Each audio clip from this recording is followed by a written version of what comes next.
This is chapter 10. We're in part 4, and we're reading from The Rape of the Mind by Mind.wmv. When experience is petrified into dogma, the dogma itself stands in the way of new verification and of new truth. The delusion of a nation that calls itself the chosen country makes it harder for that nation to collaborate with other nations. How deeply involved the process of thought control is with the general formation of ideas in our time can be shown by the following experience.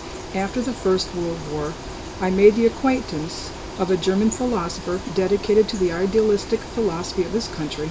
Germany went through a creative phase. New ideas arose of fraternity and world peace.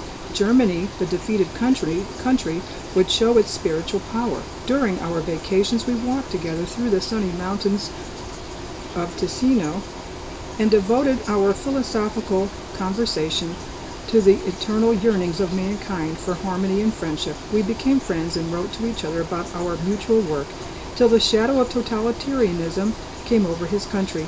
At first he was skeptical and even critical about Nazism. Our correspondence diminished, and when he gradually became gleichgestellt and a member of the party, the final mental cleavage followed. I never heard about him anymore. So many philosophers surrender their theoretical thinking under the impact of powerful mass emotions. The reason lies not only in anxiety and submissiveness. It is a much deeper emotional process. People want to speak the language of their country and fatherland. In order to breathe, they have to identify with the ideological cliches of their surroundings. Spiritually, they cannot stand alone. Stefan Zweig wrote during the First World War that this inner process of speaking, along with the chauvinistic voices around him, was experienced by him as a deep inner conflict. Ich hatte den Willen nicht mehr gerecht zu sein. I did not have the will anymore to be just to the others. Mass delusion. It is interesting to note that the phenomenon of institutionalized mass delusion has so far received little scientific treatment, although the term is bandied about wherever the problems of political propaganda are discussed. But science has shied away from scrutinizing the collective mental aberration we call mass delusion when it is connected with present-day affairs. It is the historical examples, such as witchcraft and certain forms of mass hysteria, that have been examined in great detail. In our era of warring ideologies, in a time of battle for man's mind, this question demands attention. What is mass delusion? How does it arise? What can we do to combat it? The fact that I have made an analogy between the totalitarian frame of mind and the disease of mental withdrawal known as schizophrenia indicates that I consider the totalitarian ideology delusional and the totalitarian frame of mind a pathological distortion that may occur in anyone. When we tentatively define delusion as the loss of an independent, verifiable reality with a consequent relapse into a more primitive state of awareness, we can see how the phenomenon of totalitarianism itself can be considered delusional. For it is delusional, unadapted to reality, to think of man as an obedient machine. It is delusional to deny his dynamic nature and to try to arrest all his thinking and acting at the infantile stage of submission to authority. It is delusional to believe that there is any one simple answer to the many problems with which life confronts us, and it is delusional to believe that man is so rigid, so unyielding in his structure that he has no ambivalences, no doubts, no conflicts, no warring drives in him. Where thinking is isolated without free exchange and with other minds and can no longer expand, delusion may follow. Whenever ideas are compartmentalized behind and between curtains, the process of continual alert confrontation of facts and reality is hampered. The system freezes, becomes rigid, and dies of delusion. Examples of this can be found in very small communities cut off from the world. On fishing vessels which have been at sea a long time, contagious religious mania coupled with ritual murder has been known to break out. In small village communities, there are instances of collective delusion, often under the influence of one possessed person. The same thing happens in the more gigantic totalitarian communities, cut off from contact with the rest of the world. Is this not what happened in Hitler Germany, where free verification and self-correction were forbidden? Indeed, we can show that historically this is the case with every secluded civilization.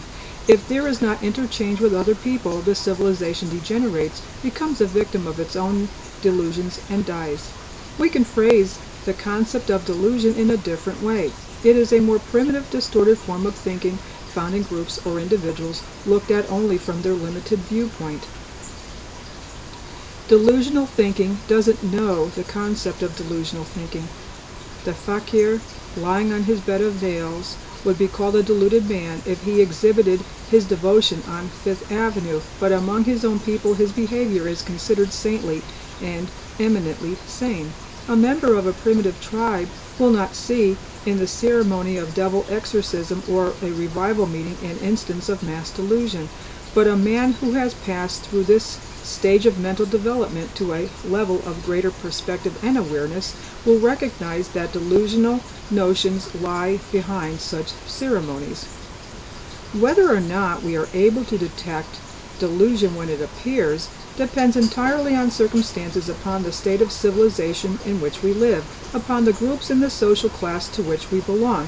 For delusion and retrogression are terms which imply a special social and intellectual level of awareness.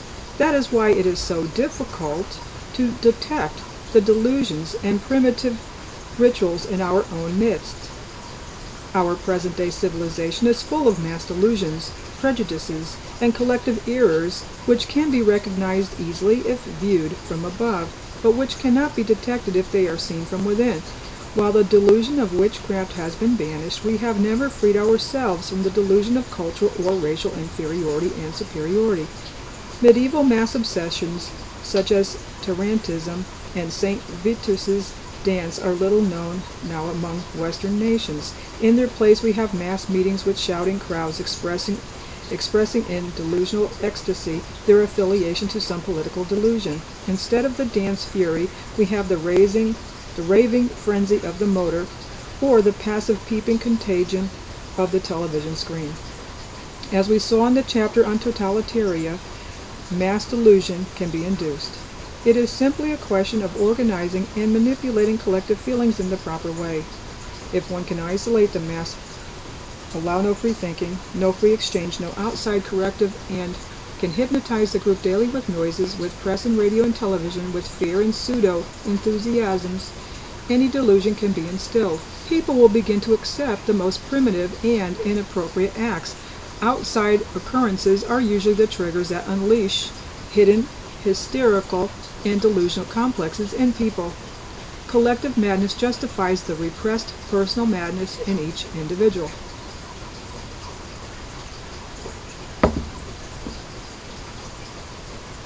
That is why it is so easy to sloganize people into the mass hysteria of war.